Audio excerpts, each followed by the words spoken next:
अस्सलाम वालेकुम रहमतुल्लाहि व बरकातुहू। अल्हम्दुलिल्लाह फ़िक्रदा और की तकरीबन टीम हमारे मोहसिन भाई और हमारे दीगर नात ख़ादरात हमारे कैमरामैन रैयान भाई मैदान मदीना पहुंच चुके हैं। ज़रा घुमा के नज़ारा दिखाएं रैयान भाई कि कैसा बेहतरीन आमद है, आमद आमद है, आमद आमद है, मरहबा आमद आमद है, मरहबा सरदारे दो जहान की आमद आमद है, सरदारे दो जहान की आमद आमद है, मरहबा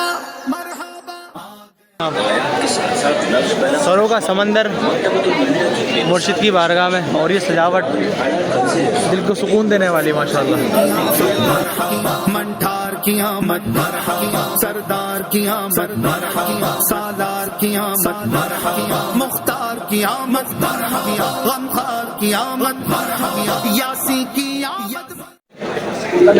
इस वक्त जो है वो रात के तकरीबन 3 बज रहे हैं और आप आमदोरफ्त देखें माशाल्लाह हमारे बंदे जो है वो शॉपिंग के लिए रुके हैं। कल जुलूस मिलाद के लिए इमामा शरीफ लेना है। हमारा रेयान भाई कैमरामैन नज़र आ रहे होंगे आपको।